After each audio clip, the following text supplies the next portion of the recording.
හැමෝටම ආයුබෝවන්. අද දවසේදීත් අපි සාකච්ඡා කරන්න හදන මේ සිංහල සාහිත්‍ය රසාස්වාදයේ පාඩම් මාලාවේ 11 වසරට නියමිත වෙලා තියෙන රසවත් පද්‍ය පන්තියක් ඒ අපේ උදේ කියන පද්‍ය පන්තිය.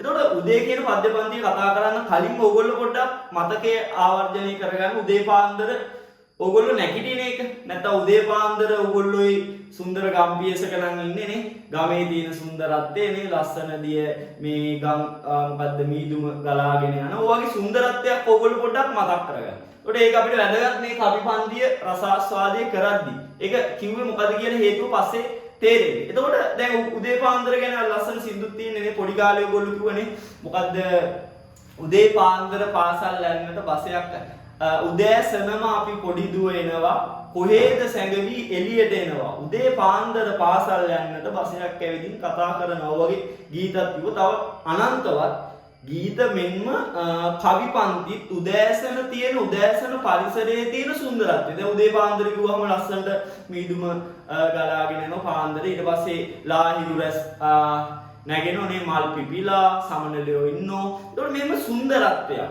පරිසරයේ උදෑසනත් එක්ක වෙන සුන්දරත්වයක් ගැන ගොඩාක් කවි සින්දු ලියවිලා තියෙනවා. හැබැයි මේ කවි පන්තියේ වස්තු විශේෂ වෙන්නේ අත්දැකීම වෙන්නේ නැත්තම් කාව්‍යානුභූතිය වෙන්නේ මේ උදේ කියන එකම තමයි. මේකට අත්දැකීම වෙන්නේ මේ උදේ කියන එකම තමයි. හැබැයි ඒ උදේ කියන දේ සම්බන්ධයෙන් කවියා හෙළන දෘෂ්ටිය වෙනස්. එතකොට අපිට කවි පන්තිය කියවනකොට තේරෙනවා. එතකොට අපි ඒක කතා කරමු. ඊට කලින් අපි මේ නූතන කවියක් සාකච්ඡා කරන්නේ. නූතන කවියක්. එතකොට ඔයගොල්ලෝ දන්නවා කවි ගත්තයින් පස්සේ නූතන සාහිත්‍ය ප්‍රවර්ග. එතකොට නූතන කවිය ගත්තයින් පස්සේ ඔයගොල්ලෝ දන්නවා එක එක අවදීන් තියෙනවා. කොළඹගේ පළවෙනි පරපුර දෙවෙනි පරපුර කියයි. ඊට පස්සේ ඕනනම් නිසදස් කවිය කියයි. ඊට පස්සේ හෙළහවුලේ කවිය කියයි. ඔන්න ඔය වගේ එක එක අවදීන් තියෙන. එතකොට මේක නිසදස් කවියක්. නිසදස් කාව්‍ය සම්ප්‍රදායට අනුව නිර්මාණය වෙච්ච කවියක්. නිසදස් කාව්‍ය සම්ප්‍රදායයේ නිසදස් කාව්‍ය සම්ප්‍රදායට ලොකු සේවාවක් කරපු ලංකාවේ බිහි වෙච්ච දක්ෂම කවියෙක් වෙච්ච සිරි ගුණසිංහයන් තමයි මේ උදේ කියන පද්‍ය පන්තිය සාකච්ඡා කරන්නේ. එතකොට අපි පද්‍ය පන්තිය රසවින්දනය කරන්න කලින් පද්‍ය පන්තියෙන් කියවෙන්නේ මොනවද කියන අදහස කතා කරන කලින් සිරි ගුණසිංහයන් ගැන පොඩි අදහසක් කතා කරමු. සිරි ගුණසිංහයන් කියන්නේ කවියෙක්. ඊට පස්සේ නවකතාකරුවෙක්, චිත්‍රපට අධ්‍යක්ෂකවරයෙක්, ඔයගේ විවිධ සාහිත්‍ය භූමිකාවන් කලා භූමිකාවන් ඔබ අය. එතකොට කවියෙක් විදියට ගත්තයින් පස්සේ මත් ලේ නැති ඇයට අවිනික්මන තව තියෙන නවකතාකරුවෙක් විදියට නිර්මාණ විදියට ගත්තයින් පස්සේ හෙවණැල්ල. ඊට පස්සේ චිත්‍රපට අධ්‍යක්ෂණය විදියට ගත්තොත් සත් සමුද්‍ර වගේ නිර්මාණ වලට මූ දායක වෙලා තියෙනවා. එතකොට නිසදස් කාව්‍ය සම්ප්‍රදාය තමයි නිර්මාණය වෙන්නේ. එතකොට මේ සිරි ගුණසිංහයන්ගේ බොහොම ජනප්‍රිය කවිත් තියෙනවා. මට මතකයි ඔය මේ දිවා භෝජනේ වගේ කවි පන්තියක් මතකේ නිවැරදිව අට වයස් දුරුවා හැට පිදුණු කළු සමින් වැසුණු ඇට සැකිල්ලක. ඒතකොට මේ අන්න ඔයගේ මට මතක විදියට ඔන්න ඔයයි කවි පන්ති ඊළඟට අපි ගත්තොත් තව ඕන තරම් කවි පන්ති තියෙනවා. දැන් උසස් පෙළ විෂය නිර්දේශයේ තියෙන මොකද්ද මේ උසස් පෙළ විෂය නිර්දේශයේ තියෙනවා මේ මොකද්ද අපේ අභිනික්මන කියලා කවි පන්තියක්. ඒකේ තියෙන දුර බැහැර ගමනක්, දුක පිරුණු ගමනක්, අඳුරකින් අඳුරකට මාරුණු ගමනක්. ඔන්න වගේ විශිෂ්ට කවි පන්ති නිර්මාණය කළා තියෙනවා. මෙන්න මේ කවුද? සිරි ගුණසිංහයන්. එතකොට සිරි ගුණසිංහයන් මේ වගේ කවි නිර්මාණ ගොඩක් තියෙනවා. අපේ හැදින්වීමේ ගොඩාක් කාරණා තියෙනවා. මේ මස්ලේ නැති ඇට අභිනික්මන රතු කැකුල හා ආලක මන්දායන කාව්‍ය සංග්‍රහ ඕ නිර්මාණය කරලා තියෙනවා නේ. නවකතාකරුවෙකු, චිත්‍ර කලා විචාරකයෙකු, චිත්‍රපට අධ්‍යක්ෂකයෙකු, නවකතාකරුවෙකු, කවියෙකු, චිත්‍ර කලා විචාරකයෙකු, චිත්‍රපට අධ්‍යක්ෂකයෙකු, ඔන්න ඔය වශයෙන් ගොඩක් සාහිත්‍ය භූමිකාවන් හෙබවු කලාකරුවෙක් විදිහට අපිට සිරි ගුණසිංහ මහත්තයා හඳුනා ගන්න පුළුවන්. එතකොට මෙන්න මේ කියන කාරණා ටික ඉස්සෙල්ලම අපි කවි පන්තිය රසාස්වාදය කරන්න කලින් පොඩ්ඩක් මතක් කරලා ඉඳියා. හරි. අපි යනවා දැන් උදේ කියන පද්‍ය පන්තිය සාකච්ඡා කරන්න. එතකොට මම කිව්වා උදේ කියන පද්‍ය පන්තිය නැත්නම් උදේ කියන පද්‍ය පන්තියට තේමාව වශයෙන් අරගෙන තියෙන උදෑසන පරිසරය. එතකොට මේ උදෑසන කියන එක වස්තු විශේෂ කරගෙන ඕනෑ තරම් කවි පන්ති මම වීඩියෝ එක පටන් ගත්තත් කිව්වා ඕනෑ තරම් කවි පන්ති ගීත ඕන තරම් ලියවිලා තියෙනවා. එතකොට කවිය ගොඩක් මේ ජීවිතයේ මේ සුන්දරත්වය වර්ණනා කරන්නනේ කටයුතු කරේ. එතකොට හැබැයි මේ සිරි ගුණසිංහයන් උදේ ගැන දක්වන්නේ ඔන්න ඔය කියන දෘෂ්ටියක් නෙවෙයි. උදෑසන දැන් හිතන්න උදේ පාන්දර දැන් ඕගොල්ලෝම හිතන්නකෝ මිනිස්සෙක් ඉන්න මිනිස්සෙක් මහා රෑ 12 1 වෙනකන් මේ මිනිස්සුયો වැඩ කරලා ඇවිල්ලා උදේ පාන්දර නැගිට්ටයින් පස්සේ ඔය කියන මේ ජීවිතයේ සුන්දරත්වය මේ පරිසරයේ සුන්දරත්වය ඕවට බොහොම කැමැත්තක් ඇති වෙන්නේ නෑ ඉරු එළිය පායලා උණු දැසනම හැරෙන්න වෙනවා අකමැත්තෙන් හැරෙන්නේ ඒකට ඕක නේ එතකොට මේ මිනිස්සෙක් උදෑසන නැගිටිනවා කියන එක අර කවියෝ වර්ණනා කරන තරම් සුන්දරත්වයක් ගෙන දෙන්නේ නෑ ඒකට ඔන්න ඔය කාරණාව තමයි මේ කවියෙන් කියන්නේ ඒකට දැන් හිතන්නකෝ දැන් කියන්නේ නූතන සමාජය ගත්තයින් පස්සේ දැන් සංකීර්ණ මානව ජීවිතයක් ගත කරන්නේ මේ වැඩ ලෝකයේත් එක්ක මිනිස්සු දිවාරය නොබලා වැඩ කරනවා. නැතුව මේ තියෙන ආර්ථිකයත් එක්ක ඕගොල්ලෝ ඕගොල්ලෝගේ ගෙදර ඕගොල්ලෝ අම්මා තාත්තා කොච්චර මහන්සි වෙනවද ඕගොල්ලෝ පන්ති වලට යවන්න, ඉස්කෝලේ යවන්න, බඩු බාහිර ආදී අරන් දෙන්න කොච්චර වේදමක්ද. එතකොට අන්න ඒ ආර්ථිකයේ තියෙන මේ සංකීර්ණතාවයත් එක්ක මිනිස්සු අසීමිත ලෙස වැඩ කරනවා. ඒතකොට වැඩ කරද්දී ගොඩක් වෙලාවට රාත්‍රී වෙනකම් වැඩ කරනෝනේ. තව අර තින්නේ මේ ගොඩක් දැන් කොළඹ නගරේ ගත්තොත් ඕගොල්ලෝ දන්නවා ගොඩක් රාත්‍රියට තමයි ගොඩක් මේ ඔය කඩේවල් එහෙම යන්න තියෙන්නේ. ඒතකොට ඒවයි වැඩ කරන අපේම සහෝදරවරු සහෝදරියෝ ඊට පස්සේ අම්මා තාත්තලා කොච්චර ඉන්නවද? එහෙම ඇවිල්ලා ගෙදර තියෙන වැඩ ටිකත් කරලා මහා ප්‍රය වෙන්න නිදාගන්න. නැත්නම් හිතන්නකෝ සිකුඩි මහත්තුවෙක් ගත්තොත් රාත්‍රියේ මේ මිනිස්සු ගොඩක් වෙලාවට නිදි වර්ජිතව ගත කරන්නේ. එතකොට මේ එන්නේ ඒ වගේ අන්න ඒ වගේ මිනිස්සෙක්ට උදෑසනම නැගිටිනවා කියන එක හරිම සුන්දර අත්දැකීමක් නෙවෙයි. ඒතකොට ඔන්න ඔය කාරණා ඔන්න ඔය දෘෂ්ටියෙන් තමයි මේ කවිපන්තිය රචනා කරලා තියෙන්නේ.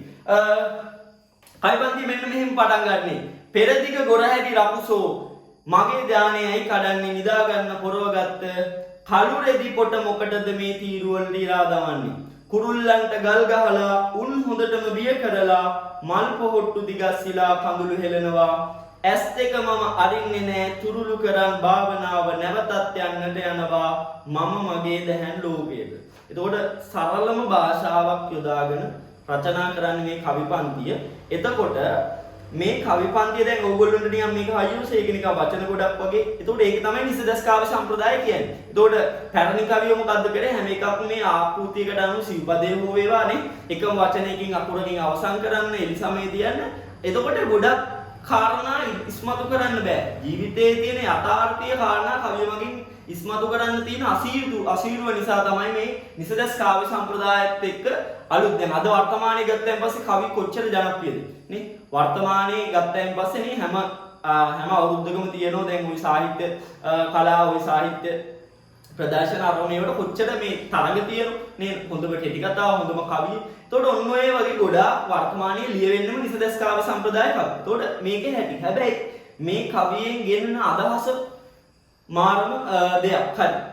දැන් අපි මේ කවියේ එක එක කතා කරලා පෙරහැටි ගොරහැටි රකුසෝ මගේ ධානයේ ඇයි කඩන්නේ නිදා ගන්න පොරවගත්ත කළු රෙදි පොට මොකටද මේ තීරු වලට ඉරා දවන්නේ. එතකොට දැන් හිතන්නකෝ පෙරදිග ගොරහැටි රකුසෝ මෙහෙම කිව්වේ මොකටද? උදේ පාන්දර පායන හිරු එළියට ගොරහැටි රකුසයි කියලා ආමන්ත්‍රණය කරන කවියක්. දැන් වෙන කවියෙම ආමන්ත්‍රණය කරන්නේ නේ ලාහිරු රැස් එනවා කාමරෙන් නේ අපි හරිම ආසාවෙන් පිබිදෙනවා උදේ පාන්දර මූණකට හොදලා ආසාවෙන් බස් එකේ නැගලා පාසලට යනවා. එහෙම ඇත්තට මේක යථාර්ථ නෙවෙයි ළමයිට නම් ඔන්න 8-9ට හොඳට කාලේ බුදිය ගත්තා උන්ට නම් අවුලක් නැහැ. එහෙම නෙවෙයි. මං කියන්නේ මිනිස්සු මේ හරියම සුන්දර විදියට එන්නේ නැහැ. සංකීර්ණ ජීවිතයක් ගත කරනකොට උදේ පාන්දර හිතන්නකෝ ඉරු එළිය පායනවත් එක්ක අපි හිතමු ජනේලෙන් ඉරු එළිය ඇවිල්ලා දැන් අඳුර කියන එක නැති වෙනෝනේ. එතකොට නින්දට අතිශය වැදගත්. නින්දට අවශ්‍යම දෙයක් නේ අඳුර කියන එකනේ. සමහරව ලයිට් දාන්න නිදාගෙන යමුන් ඉන්නවද දන්නේ මන් දන්නේ නැහැ. ගොඩක් උන් ලයිට් දාන්න නැතිවනේ කලවරනේ නින්ද යන්නේ. එතකොට මෙන්න මේ ගොරහිඩි රකුස ඇවිල්ලා මොකද්ද කරන්නේ? මෙයා නිදාගෙන ඉන්න එක ඇහැරවනවා. එයාගේ ධානය එයා හිතන්නකෝ දැහැනට සමවැදිලා වගේ. එයාට තියෙන වටිනාම දේ නින්ද. එතකොට මෙන්න මේක කල්ල දානවා. කවිය හරි ලස්සනට කියනවා දැන් නිදාගත්ත පොරවගන්න කළු රෙදි පොට මොකටද මේ තීරු වලට ඉරා දාන්නේ. නිදාගත්ත පොරවගත්ත කළු රෙදි පොට. කවියා දැන් මේ වාචාර්ථයේ ගත්තොත් කළු පාට රෙදි පොටක් පෙරවගෙන ගත්ත වගේ එකක් කිව්වට මේ කියන්නේ මොකද්ද? මේ අඳුර හිරු එළිය මගින් නැති කරලා දාන එක තමයි කියන්නේ. බලන්න කවිය කොච්චර ව්‍යංගාර්ථවත්ව නැත්නම් ඒක පරිකල්පනේ බලන්න කවියා ඒක යොදාගත්ත හැටිනේ. හැම මිනිස්සෙම කවියෙක් නෙමෙයි. කවියෙක්ට පුළුවන් මෙන්න මෙහෙම අමුතුවට. වෙනස්ම විදියට දේවල් කල්පනා කරන්න. මොකටද මේ කළු රෙදි පොට ඉරා දවන්නේ තීරු වලට ඉරා දවන්නේ කියලා ප්‍රශ්න කරනවා. එතකොට මෙන්න මේ නින්දට ඇයි බාධා කරන්නේ? මේ පීඩිත පන්තියේ වැඩ කරන මිනිස්සුන්ට රැ වෙනකම් මහන්සිලා වැඩ කරන මිනිස්සුන්ට උදේ පාන්දර නැගිටිනවා කියන එක බොහොම අමාරු දෙයක්. එතකොට මේ උදේ පාන්දර හිරු තමයි මේ මිනිස්සුන්ට මෙන්න මේ අත්දැකීම මේ ඒගොල්ලෝගේ දහන්නට සමාන නිින්ද නැති කරන්න කියලා තමයි කවියෙන් කියන්නේ. වෙන කවියක නම් කියන්නේ එහෙම එකක් නෙවෙයි. උදේට හිරු කිරණ ගලා එනවානේ නේ මට මතකයි ඉස්කෝල කාලේ ඉඳන් ඉස්කෝල කියන්නේ දවසක් බුදු වෙන හිමිදිරි පාන්දර නෝම කියන්නේ හෙන්න හිමිදිරි හරි ලස්සන එහෙම. එතකොට මෙතන එහෙම එකක් නෙමෙයි. මේ පිළිදපන්ති මිනිස්සුන්ට බොහොම අසීරුයි උදේ පාන්දර මේ නැගිටිනවා කියන එක. එතකොට ඒ උදෑසනක තියෙන එක අමිහිරි පැත්තක්. ජීවිතේ පරිසරයේ නැත්තම් තියෙන සුන්දර පැත්තම ගොඩක් කවියෝ කියද්දී සිරිගුණ සිංහම් මේ මොකද්ද කරේ? මේ තියෙන ඇත්තම යථාර්ථය වෙන දෘෂ්ටියකින් යුතුව කියන එකක් කරන්න. ඊළඟට කුරුල්ලන්ට ගල් ගහලා ඊට කලින් කියන දැන් ඔය මේ බුදුදහම සංසේකයෙන් තියෙන ඔය මොකද්ද? අඳුර අපේ දුක නිවාරි. එතකොට ඒක වෙනම දෘෂ්ටියක්. ඒකත් මම පොඩ්ඩක් කියන්න මොකද්ද කියන්නේ? යා මොකද්ද? යමන් කළුවේ ගෙදර යන්න කන්ද උඩින් අඳුර එනවා. මට මොකද උඹට වගේ මගේ ඇඟටත් හරිම මහන්සිය දැනෙනවා. දැන් කළුව කියන්නේ යාගේ සතා යාගේ මේ මොකද්ද මේ ගවය කියලා අපි හිතමු. එතකොට කියන යමන් යන්න ගෙදර කන්ද උඩින් අඳුර එනවා. නේ උඹට වගේ මගේ ඇඟටත් හරිම මහන්සිය දැනෙනවා. එතකොට ඒ කවියෙන් කියන්නේ පීඩිත පන්තියේ මිනිස්සෙකුට තියෙන එකම අස්වැසිල්ල අඳුර. එතකොට අඳුර කියන එක දැන් මේ නයිට් ක්ලබ් යන එකෙන්ට නම් මේක මහලු ගානක් නැතු වෙදී. හැබැයි පීඩිත පන්තියේ එන ගේමක් ගහන වෙන මහන්සි වෙන මිනිස්සුන්ට තියෙන එකම දුප්පත් මිනිස්සුන්ට තියෙන මේ අඳුරත් එක්ක පොඩ්ඩක් කැලවෙලා නිදාගන්න. එතකොට හිතන්න මේගොල්ලෝ වැඩ කරන්න ඕනේ එළිය තියනවා නම් වැඩ කරන්න එක. එතකොට පොඩි හරි මිනිහෙක්ට අස්වැසිල්ලක් වෙන්න අඳුර. එතකොට මේ අඳුරත් එක්ක වෙනම දෘෂ්ටියකින් කියප එකක් වෙනම කාරණාවක් ඉස්මතු කරපු එකක් ඒක අවින්නේ. මේකෙත් එහෙමයි. මේකේ උදෑසන පිළිබඳ වෙනමම අදහසක් ඉස්මතු කරන්න. හරි. ඊළඟ කුරුල්ලන්ට ගල් ගහලා උන් හොඳටම බිය කරලා මල් පොහොට්ටු දිගැස්සලා කඳුළු හෙල්ලනවා. එතකොට මේ ගොරහැඩි පෙරදිග ගොරහැඩි රකුසා මේ හිරු නැමැති රකුසා මොකද්ද කරන්නේ? කුරුල්ලන්ට ගල් ගහලා උන් හොඳටම බිය කරලා මල් පොහොට්ටු දිගැස්සලා කඳුළු. එතකොට මේ භයානක රකුසාගේ නරක නැත්තම් භයානක ක්‍රියාකාරීත්වයන් තියෙනවා කියලා කවිය තවදුරටත් පවසනවා. කුරුල්ලන්ට ගල් ගහලා උන් හොඳටම බිය කරලා. කුරුල්ලෝ මේ උදෑසන අපි කියන්නේ උදෑසන හරි ලස්සනයි කුරුල්ලෝ කීචි බීචි ගානෝ නේ ලාහිරු රැස්සකට පතිත වෙන ඔහොමනේ. හැබැයි මේ කියන්නේ මොකද්ද? මේ කුරුල්ලෝ මේ මොකද්ද? උගලලා කියන කුරුල්ලෝ මේ එන ආතල් එකට මේ hina වෙනවා සාධන සමීතියේ දෙන්නේ මේ උන් අඬනවා බය වෙලා කියලා. කවිය කියන්නේ උන් මේ බය වෙලා අඬනවා.